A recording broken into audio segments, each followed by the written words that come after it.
صعب تصدقني لو قلتلك انه في 28 يوم بس حصل التحول المخيف اللي قدامك في الصورة ده لواحد من ابطال السبعينات في مجال كمال الاجسام، واحدة من اكثر التجارب جدلا وغموضا حتى يومنا هذا. والسبب ان التحول ده بخلاف انه تم في 28 يوم بس، لكنه كان كمان بدون استخدام اي ستيرويدز او منشطات. وده يخلينا نسأل سؤال مهم، هو طالما في طريقة لزيادة الوزن والكتلة العضلية بسرعة قوي كده، ليه محدش قال لنا عليها لحد دلوقتي؟ فانا هرد واقول لك ان الاسرار مش بيتم اكتشافها غير بالخيانة او بالصدفة، وانا النهاردة بقى الصدفة اللي هتكشف لك السر.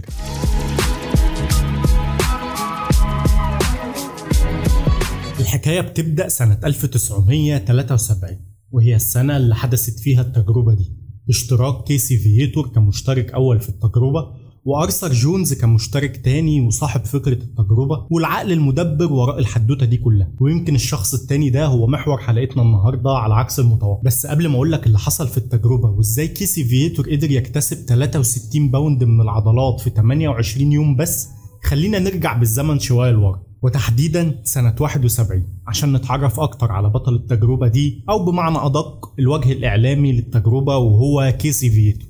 كيسي فييتور بطل مستر أمريكا للهواة سنة 1971 قدر يكسب البطولة دي وهو عنده 19 سنة بس. وقتها كان وزنه في حدود ال 218 باوند أو يعني 99 كيلو جرام تقريبا. الواد ده اكتشاف. أما بقى عن بطاقته الشخصية، فكيسي من مواليد 4 سبتمبر سنة 51، وتوفى في نفس يوم ميلاده سنة 2013 عن عمر يناهز 63 عام بسبب سكتة قلبية. بداية التعارف بين كيسي فييتور وأرثر جونز كانت سنة 1970. وقتها أرثر جونز كان بيتفرج على بطولة مستر أمريكا، واللي كان كيسي مشترك فيها وحصل على المركز الثالث في السنة دي وهو عنده 18 سنة بس. أرثر جونز بعين الخبرة والاحتراف عرف ساعتها إن كيسي فييتور طفرة جينية نادرة جدا، وعرض عليه إنه يشتغل معاه في شركته الخاصة، واللي كانت متخصصة في مجال إنتاج المعدات الرياضية، واللي بعد كده اتسمت بناتالس سبورتس ميديسن اكويبمنت.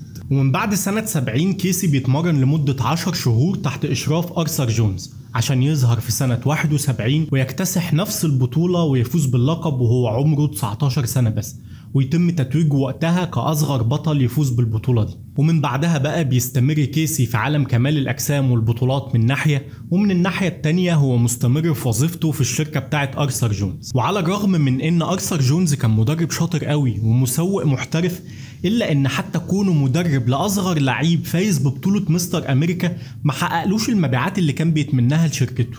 ومن هنا كان لازم أرثر يفكر في طريقة تانية ليسوق بيها لمعداته ولشركته، طريقة بعد كده هي اللي هتخليه واحد من ضمن أغنى 400 شخص على الكوكب كله سنة 84. وده طبقا لتقرير مجلة فوربس الشهيرة في السنة دي، ثروته تم تقديرها بحوالي 125 مليون دولار أمريكي. وقبل ما أقولك الطريقة ونغوص في التفاصيل بتاع التجربة المثيرة للجدل دي، تعال الأول نتعرف شوية على العقل المدبر وراء التجربة دي. أرثر ألين جونز هو رجل أعمال أمريكي الجنسية، ينحدر من عائلة ذات صلة قوية بالمجال الطبي. اتولد سنة 1926 لأب يعمل طبيب وأم طبيبة وعائلة من الأطباء كلها تقريبا. ولكن أرثر جونز كان ليه رأي مختلف، ما كانش حابب يتجه لنفس المجال الطبي ده.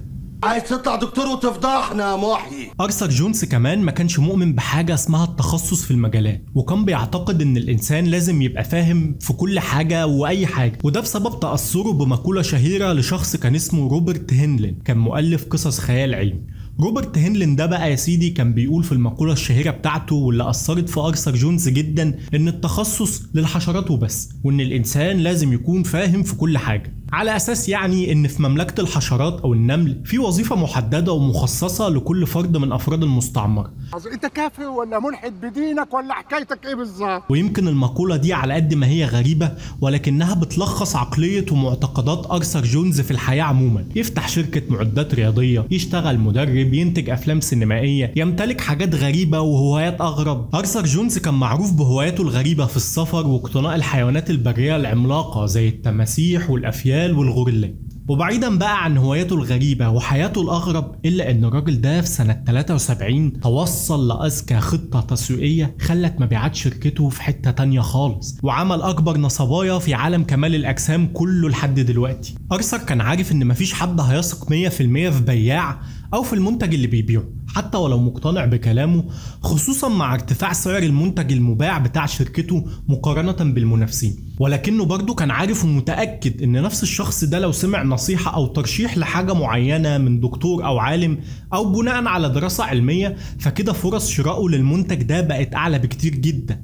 وعشان كده اختار جامعة كولورادو تبقى مكان التجربة بتاعته، تجربة علمية في جامعة عريقة هنقول فيها انك تقدر تكتسب كتلة عضلية رهيبة في وقت قصير لو استخدمت اسلوب تمرين عالي الشدة منخفض الكثافة وركزت في التمرين على الجزء السلبي من الحركة، وطبعا لو اتمرنت على الأجهزة بتاعة شركتنا. ايه ده؟ جبتها ازاي دي يا باشا؟ اللهم صل على النبي، دماغك دي المصات.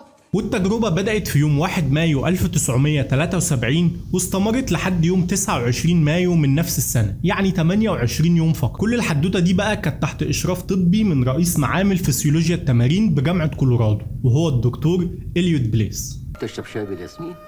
دي من أعظم وأنظف الشركات اللي رجعتها. التجربة تمت عن طريق مجموعة من التمارين على حوالي 13 جهاز من أجهزة شركة ناتاليس، تم إحضارهم إلى جامعة كولورادو قبل بداية التجربة بأسبوع تقريبا. 6 أجهزة من ضمن ال 13 جهاز دول ما كانوش متاحين للبيع في الأسواق التجارية قبل التجربة، وتم تصنيعهم خصيصا للغرض ده. والميزة في الأجهزة دي إنها بتخليك تمرن الجزء السلبي من الحركة بشكل أكبر من أي جهاز تقليدي عادي موجود في السوق، عن طريق إنك تزق الوزن برجليك وتنزله بالراحة بعضلات صدرك مثلا لو بتتمرن صدر، وأكيد أنت هتقدر تزق برجلك وزن أكبر بكتير من اللي تقدر ترفعه بصدرك. فدي كانت أكبر ميزة في ال6 أجهزة دول بالتحديد. أما بقى عن المشتركين في التجربة فهم كانوا 2، كيسي فييتور كمشترك أول والبطل الرئيسي للتجربة، وأرثر جونز ذات نفسه كمشترك تاني في التجربة. كيسي فييتور صاحب ال21 سنة وقتها في بداية التجربة كان وزنه 166 باوند، يعني حوالي 75 كيلو جرام تقريبا، ونسبة الدهون في جسمه كانت حوالي 13%. وعايزك تاخد بالك من الوزن ده، هو نفس الشخص اللي كان قبلها بسنتين وهو عنده 19 سنة في سنة 71 كان فاز ببطولة مستر أمريكا للهواة وكان وزنه 99 كيلو جرام على المسرح، وعلى المسرح دي يعني ناشف ويعتبر عضلات بس. فإيه اللي يخلي لاعب زي كيسي بالحجم الممتاز ده وزنه ينزل لحد 75 كيلو مرة واحدة؟ وطبعا عشان تفصيلة مهمة زي دي ممكن تعمل قلق، فاتقال وقتها ان سبب نزول الوزن الكبير ده لكيسي انه كان اتعرض لحادث في العمل نتج عنه اصابة وبتر لصبعه الصغير في الايد اليمين، وفضل كيسي متوقف عن التمرين لمدة شهور بسبب الاصابة اللي حصلت له دي. ولكن بقى اللي ما اتقالش وقتها ان كيسي فييتور كان بيتعمد انه ياكل حوالي 800 سعر حراري فقط يوميا قبل التجربة باسبوعين او اكتر عشان يخسر اكبر قدر من الوزن قبل التجربة دي، وده بتعليمات وبتوجيهات من أرثر جونز نفسه، لانه كان عارف ومتاكد ان كيسي هيقدر بسهوله انه يعيد اكتساب كل الكتله العضليه دي لانها في الاساس كانت موجوده عنه، وان الجينات الخارقه لكيسي بالاضافه للذاكره العضليه هيساعدوه في زياده وزنه واكتساب عضلاته مره تانيه بطريقه اسهل واسرع من اي حد تاني. اما بقى عن المشترك التاني فكان أرثر جونز نفسه زي ما قلنا من باب يعني ان هو صاحب الفكره وصاحب الكوره، يعني انا صاحب الكوره ومعروفه صاحب الكوره لا بيجيب كور ولا بيقف جول ولا بيعرف يلعب، ولكنه للاسف ما كملش التجربه وانسحب منها بعد 22 يوم بس بسبب اصابته بدور برد. اعتقد السبب الحقيقي هو ان نتائجه ما كانتش مبهرة زي المشترك الاول، ففضل وقتها يقول حجة زي انه جاله دور برد مثلا. فالسؤال المهم دلوقتي بقى، كل اللي انا حكيته ده حقيقي والصور اكبر دليل على صدق الكلام، اما ليه بقى بتقول على أرثر جونز انه نصاب؟ اقول لك سؤالك حلو وهجاوبك عليه، بس الاول لازم نعرف ايه الطريقة اللي كان كيسي فييتور بيتمرن بيها اثناء مدة ال 28 يوم دول، لان الاجابة دايما في التفاصيل الصغيرة. كيسي فييتور كان بيتمرن يوم بعد يوم على اجهزة ناتاليس فقط بدون استخدام اوزان حرة تقريبا، يعني اتمرن 14 تمرينة بس خلال ال 28 يوم دول. مدة التمرينة الواحدة كانت حوالي 33 دقيقة و6 والتمرينة كانت بنظام الفول بادي ورك اوت او نظام تدريب الجسم كله في جلسة واحدة، ودي التمرينة بالتفصيل لو حابب تاخدها سكرين شوت لو جاي لك قلب تتمرنها يعني. بعد التمرينة بقى كيسي كان بيروح على بيتهم عادي خالص، هو ما كانش بيتهم قوي بصراحة يعني، لان طول فترة التجربة كان مقيم في سكن الجامعة، وتاني يوم بيرتاح واليوم اللي بعده يتمرن وهكذا. اما بقى عن النظام الغذائي المتبع فكيسي كان بيتناول في حدود 4000 او 5000 كالوري يوميا، وخلي بالك برضو من الرقم ده عشان هنحتاجه لسه قدام. وبعد انتهاء مدة التجربة خرج علينا أرثر جونز بالنتائج اللي قدامك في الصورة دي. أرثر كان بيقول إن كيسي وزنه زاد حوالي 28 كيلو جرام في ال 28 يوم بتوع التجربة دول، زيادة عضلية أو زيادة في وزن الجسم بمقدار 21 كيلو أو 46 باوند، وخسارة للدهون تقدر بحوالي 7 كيلو جرام أو 17.93 باوند. يعني بالصلاة على النبي كده الراجل ده زاد له 28 كيلو في 28 يوم، حسبة كيلو في اليوم مثلا ولا حاجة. ايه راي سعادتك؟ هي ما تخرش الميه طبعا، بس على الله ما حدش ينخرب ورانا. ايه ده، وفي حد هينخرب ورانا؟ ما فيش حد طبعا. اجري يا رسمي اجري. نتيجة مستحيل حد يصدق انها تحصل في الفترة الزمنية القصيرة دي، او حد يصدق انها حتى حقيقية بدون استخدام منشطات او هرمونات او اي عقاقير طبية ممكن تكون انها ساهمت في زيادة الوزن بشكل او باخر. اشخاص كتير وقتها اتهموا أرثر جونز بفبركة النتائج بسبب ان وقتها ما كانش حد شاف قبل كده التطور السريع في العضلات اللي حصل ده في الفترة الزمنية القليلة دي. 8 دي نخليها نشطبها خالص، نخليها 5، والستة دي نخليها 5 برضه، انا بحب ال5. ها ولا نخليها 6؟ أما بقى عن أول ظهور لتجربة كولورادو للعامة فكان عن طريق مقالة لأرثر جونز في شهر سبتمبر لسنة 1973 في مجلة ايرون مان الشهير. وقتها حصل زي ما قلنا حالة شديدة من الجدل والمناقشات حوالين النتائج والأرقام، لكن كان المستفيد الوحيد من حالة الجدل دي هو أرثر جونز وشركته. وفي خلال كام سنة بس من المقال ده تضاعفت مبيعات شركة أرثر جونز، وأصبحت المصنع الأكبر للأجهزة الرياضية في العالم في أواخر السبعينات بأرقام مبيعات تتراوح ما بين ال 75 وال 80 مليون دولار سنويا. دولارات ياما. خليني بقى اجاوبك على سؤالك واقول لك انا ليه بقول على أرثر جونز انه نصاب، وعشان تفهم النصب كان فين واتعمل ازاي خلينا بقى نرجع شويه للارقام والنتائج بتاعه التجربه. كيسي فييتور وزنه زاد من 75 كيلو الى 96 كيلو جرام، يعني زياده 21 كيلو في 28 يوم. وزي ما قلنا برضو حوالي 7 او 8 كيلو جرام من الدهون كيسي فييتور خسرهم كمان، يعني الاجمالي 28 كيلو في 28 يوم. أرثر جونز كان بيدعي ان كيسي نسبه دهونه انخفضت من 13% ووصلت ل 2.4%، وان نسبة الدهون اللي في الصورة اللي على اليمين دي 2.4%. فخلينا نعمل نفسنا مصدقين ان وزنه زاد 21 كيلو في ال 28 يوم ونقول عادي، ما هو بيعيد اكتساب الكتلة العضلية مش بيبنيها من اول وجديد. وبعدين يعني هو احنا كنا معاهم وهم بيوزنوا؟ مش فارقة، المهم الراجل زايد والصور بتاعه بتقول ان وزنه زايد زيادة محترمة جدا. وقتها يعني ما كانش في حاجة اسمها فوتوشوب، فاحنا بقى مش هنتكلم في النقطة بتاع الزيادة دي او دلوقتي على الاقل. لكن اللي مش قادر استوعبه بجد هو ازاي نسبة الدهون دي 2.4%. المفروض نسبة دهون زي دي عضلات بطنه تبقى باينة كلها تقريبا، تبقى شايف كده الالياف العضلية متشرحة قدام عينيك، السكس باكس تبقى قاعدة بتزرغط كده في الصور قدامك. 2.4% نسبة دهون دي حضرتك في لعيبة المستر اولمبيا ما بتعرفش توصل لها اساسا، انت بقى وصلت لها وانت راجل بتاكل 5000 كالوري يوميا. عبت احنا يا عصام، عبت احنا. ولو مش متخيل يعني ايه نسبة الدهون القليلة دي، فاللي في الصورة ده واحد من أنشف الفرم على الكوكب واللي نسبة دهونه حوالي 4% أو أقل بحاجة بسيطة. فأنت عايز تفهمني إن أخونا كيسي فييتور في الصورة دي نسبة دهونه 2.4%؟ اعيروا كلمة. ايه يا استاذ؟ اعير الكلمة قبل ما تقول حاجة. واحد هيجي يقول لي يعني انت حكمت على الراجل انه نصاب عشان حضرتك بقى مش مصدق نسبة الدهون دي وبسهولة كده ضيعت مجهود الناس في الزيادة العضلية المحترمة دي؟ هقول له انت عندك حق، الموضوع ما ينفعش يتقاس او يتحكم عليه بمجرد النظر كده. وادي يا سيدي دماغك ابوسها. انت هتبص انا كمان، انت ايه؟ وعشان ما تزعلش مني تعال نفصص الارقام بتاع الزياده دي هي كمان. بحسبه بسيطه كيسي وزنه في بدايه التجربه كان 75 كيلو جرام وعمره 21 سنه وطوله 177 سم. كل دي معلومات احنا عارفينها ومتاكدين منها ومفيش مجال للشك فيه. يعني المفترض بقى ان السعرات الحراريه اللازمه ليه على مدار اليوم تكون 2500 كالوري، وانا هنا بتكلم على سعرات الثبات اللي هي لا هتزود ولا هتقلل من وزنه، وده على حسب المعادلات البسيطه اللي موجوده في اي حاسبه سعرات على النت بتستخدم معادلات زي دي كده. يعني المفترض ان كيسي في ال 28 يوم بتوع التجربه هيحتاج حوالي 70,000 سعر كمجموع لسعرات الثبات اليوميه بتاعته فقط.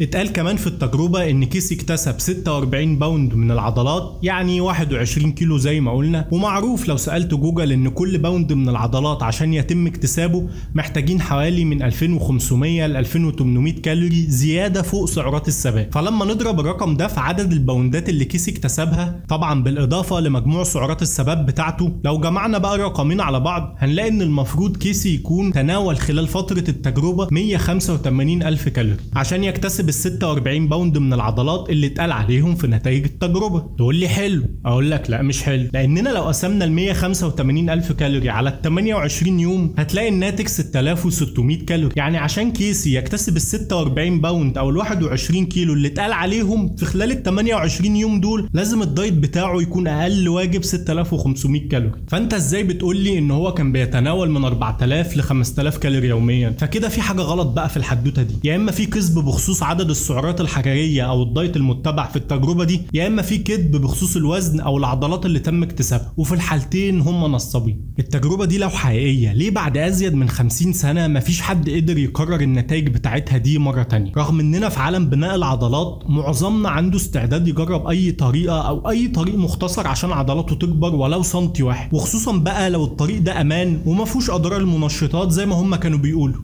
والسبب هو ان النتائج دي كانت متفبركه، مش محتاجه حاجه يعني. اكبر دليل بالنسبه لي على فبركه النتائج دي هو نسبه الدهون. انا هزممك. قوم ياما ده هيزممنا. لا هو اصله حاجه ثانيه بس وقت. بذمتك. ايوه يا عم. بذمتك. تحت امرك يا عم. بذمتك دي صوره 2.4% دهون. طب الصور اللي على اليمين دي بقى هنقدر نقول ان نسبه الدهون فيها انها بالسالب مثلا، طالما اللي على الشمال ده منظر 2.4. اما الدليل التاني المهم برضو انها ما كانتش تجربة علمية ولا بحث ولا حتى دراسة، لانها لو كانت ترتقي لمعايير البحث العلمي او التجارب العلمية كان على الاقل تم نشرها في اي جريدة او دورية علمية حتى ولو ضعيفة. التجربة دي ما تمش نشرها غير في كتاب كان من تأليف ارثر جونز نفسه ومجلة ايرون مان زي ما قلنا، لكنها عمرها ما تم نشرها في اي منصة علمية مرموقة او حتى منصة علمية تحت بير السلم. التجربة دي بالنسبة لي هي اكبر خدعة تسويقية حصلت في عالم كمال الاجسام، واللي بالمناسبة حققت جميع اهدافها بجدارة وخلت مبيعات اجهزة ناتلس تقدر بالملايين، وخلت كمان زي ما قلنا ارثر جونز من اغنى 400 شخص في العالم. ارثر جونز كان عبقري وشديد الذكاء فيما يخص التسويق، وكان بيمتلك كاريزما وحضور عاليين جدا، ويكفي انك من مجرد كام كلمة او جملة تسمعهم منه تقتنع بكلامه حتى لو مش خبير في اللي هو بيقوله. Barbell, a sane barbell. Yet you got all these experts out here telling you, oh, you got to use free weights for power, and you got to use Nautilus for this, and you got to use a sandbag for that. Train this way for definition, train that way for power, train some other way for speed, train some other way for size. BS, crap, nonsense. جزء اخر من عبقرية ارثر جونز بالنسبة لي هو انه اختار جامعة كولورادو مكان للتجربة بتاعته. رغم انه بيمتلك معامل خاصة بيه في شركته كان ممكن بسهولة جدا يقدر يعمل التجربة دي فيه، لكنه كان بيدور على نوع من انواع الصبغة العلمية يصبغ بيها تجربته، لانه عارف حالة الجدل اللي كانت هتخلقها نتائج التجربة بتاعته دي. ولذلك هو كان يهمه فكرة ان يتقال ما بين اي اتنين بيتناقشوا التجربة عمرها ما تكون متفبركة او تكون مش صحيحة. دي اتعملت تحت اشراف دكاترة ومتخصصين واتعملت في جامعة عريقة زي جامعة كولورادو. بس خليني اصدمك واقول لك ان البحث العلمي مش دايما حيادي، ودايما الجهة الممولة للابحاث بشكل ما او باخر بتتحكم في النتائج، وده ممكن تتأكد منه عن طريق عقود البحث العلمي الممولة من جهات تجارية، واللي ساعات بيكون مكتوب فيها شرط ان الشركة الممولة للبحث ليها الحق في عدم السماح بنشر البحث بعد اكتماله، وده طبعا بيكون في حالة ان النتائج اللي خارجه مش هتخدم مصالحه.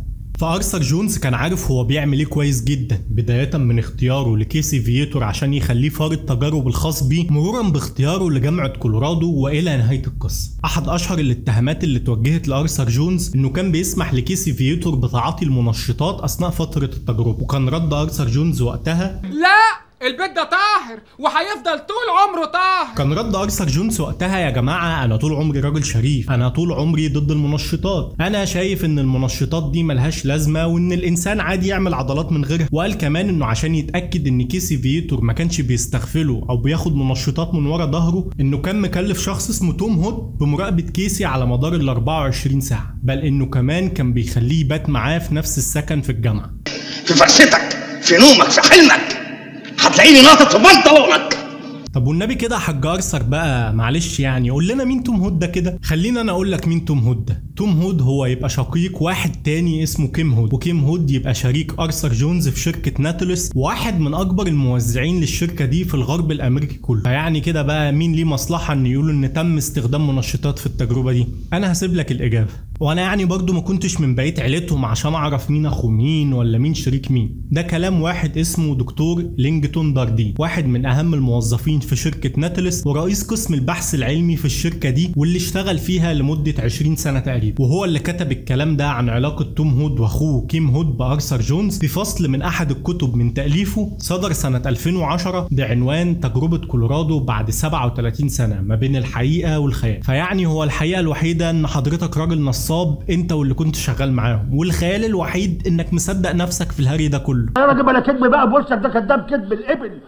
فالسؤال بقى دلوقتي اللي حضرتك اكيد بتساله لنفسك او بتساله ليا، هو انت تعب نفسك ليه؟ عامل لنا فيها المحقق كونان ليه؟ بتتكلم على ناس اصلا كلهم اموات وزمانهم بيتحاسبوا على كذبهم لو كانوا كدابين. ايه يعني الاستفاده من القصه دي؟ الناس دي محدش يعرفهم في مصر اصلا. خليني اجاوبك واقول لك انا عامل الفيديو ده عشان انا عايز اعمله كيفي كده. خلاص؟ امال حضرتك فاكر ايه يعني؟ السبب الحقيقي ورا اني بتكلم عن القصة دي هو اني في الواقع تخيلت اني عايش في الفترة الزمنية اللي حصلت فيها احداث التجربة دي، وكمية الجدل والشائعات اللي كانت حواليها خلتنا افكر هو مين المستفيد من الكلام السلبي او الايجابي ورا التجربة دي. وخليني اقول لك من غير تفكير ان اكبر مستفيد ساعتها هو ارثر جونز، والا ما كانش مبيعات شركته بقت في السماء بسبب تجربة زي دي. ويمكن دلوقتي ومع انتشار الترندات المختلفة في عالم بناء العضلات والاسئلة بقى من نوعية هل فلان طبيعي ولا مش طبيعي، هل التحول ده مع الكوتش الفلاني حصل في الفترة اللي بيقول عليها دي، افتكرت تقريبا ان احنا كل سنة بيتولد عندنا ارثر جونز جديد. ارثر جونز مصري او عربي او ايا كان جنسيته، بيبهرك بصور فورمته وانت تقعد تشتم فيه، تكتب تعليقات سلبية عنده. انت قاعد في بيتك ما اتحركتش من مكانك، وهو اتشهر وبقى عنده اعلانات لشركات مكملات او لملابس رياضية او حتى تدريب اونلاين. الحاجة السلبية التانية وهي انك بتتسحل في مقارنات وهمية بينك وبين الناس دي. يعني لما ده طبيعي وده 19 سنة وجسمه كده، وده بيقولوا ان عامل تحليل هرمونات وطلع ما بياخدش غير بيض مسلوق وشوربه لحم، والكابتن اللي هناك ده بيحلف في رحمه سته انه ما بيتمرنش اصلا، انا بقى اعمل ايه بفورمتي اللي مش محصله فورمه كلب بيتبول دي؟ انت فين الصدر؟ لازم تبقى فيه صدر، انت بتلبس فانيلا بحمالات حماله واحده. المقارنات مدمره فعلا يا صديقي، والصوره على النت هي مجرد صوره، الحكايه اللي وراها مش معروف ومش هتتعرف، ولو الحقيقه مبهره لوحدها ما كانوش اخترعوا لنا فلاتة. اخرة المقارنات دي انك بتشوف نفسك قليل، ومفيش طريق هيخليك تشوف نفسك كويس مش هياخد وقت ولا مجهود الا طريق واحد، هو طريق المنشطات، واللي لو دخلته وانت مش فاهم مش هتلحق اصلا تشوف نفسك كويس ولا وحش. ودعوا يا لمبي، اشوف وشك على خيرة الله. اللي هو في ايه اللي هيحصل يا لمبي؟ إن لله وإنا إليه راجعون يا أبو صلاح. لمبي يا لمبي. وصدقني لو في حبوب للحقيقه بتتباع وكل ابطال الانستجرام اللي انت بتشوفهم وبتقارن نفسك بيهم دول خدوها، هيقولوا لك ان العضلات هي اكل عيشنا وبس، هيقولوا لك كمان ان الاعراض الجانبيه اسوأ مما تتخيل، وان الطريق ده كده كده هتلبس فيه مهما حاولت تتفادى الاضرار وعملت فيها نص. نسيت اقول لك يا حاج، خلي بالك في اول يمين تاني بحوده هتلاقي رصيف عالي، اوعى تلبس فيه. لبس تنحس. وتقريبا انا ما شفتش حد اتكلم عن الاعراض الجانبيه بصراحه وبامانه بخلاف ياسر القاضي ايام قناه كان اسمها عالم البودرة. طبعا الفيديوهات دي للاسف اتمسحت وما عادتش موجوده. كان بيجي لي شد عضلي غريب، لاول مره في حياتي جالي شد عضلي في نص ظهري، يعني نص ظهري كده شد وبقى انت مش عارف تعمل ايه، يعني كده. يجي لي في ريست اليمين والشمال، الفور ارمز، كان بيجي وايدي تشنكل كده ما اعرفش افردها، حتى ما اعرفش افردها غير بعد فتره. كان بيجي لي في رقبتي، بس ده مش عارف اذا عضل ولا حاجه تانية، بس اعتقد العضل برضو. الانسجه اللي هنا كانت بتشد، بعد كده لازم استنى شويه. كانت بتحصل لي حاجات دي كتير وكانت غريبه جدا، يعني لانه عمري ما كان حصل لي كرامبه في ظهري، وريستي ممكن مره مثلا. شورتنس اوف بريث، كان نفسي بيتقطع كتير، مش بيتقطع بس في حاجات كنت بعملها كنت بنهج منها ومستغرب، طلعت سلالم، حركه سريعه. ويمكن برضه من ضمن الاسباب اللي فكرتني بقصه تجربه كولورادو هو تحدي ال 40 يوم اللي عمله البطل المصري احمد شكري. بس على عكس ارثر جونز وشله النصابين بتوعه، شكري كان امين وبيقولوا انه بيستخدم منشطات وبيشارك الحقيقه مع الناس بشكل اقرب للكمال والامانه. فالملخص احنا مش بنشكك في النتائج العامه للتجربه، النتيجه واضحه، الصور لوحدها بتتكلم اصلا ان في فرق وفرق كبير كمان. احنا بنشكك في التفاصيل والارقام، التفاصيل اللي كانت بين السطور عباره عن دعايه متخفيه، دعايه هدفها الترويج، لان النتائج دي مش هتقدر تحصل عليها بدون الاجهزه المبتكره دي للتمرين. فانا سايب لك حريه التفكير وانك تطلع اوجه التشابه بين اللي حصل في السبعينات زمان وبين دلوقتي، وانت اكيد هتفهم رسالتي ليك من الفيديو. واخيرا افضل معروف تعمله لنفسك حقيقي انك تفهم ان رحلتك في الحياه دايما هتبقى فرديه حتى لو حواليك ناس كتير، ومقارنتك بنفسك امبارح هي المقارنه الوحيده الصحيه. وخليك فاكر ان الصفقه الوحيده الخسرانه هي الصفقه اللي بتكون فيها انت السلعه اللي بتتباع.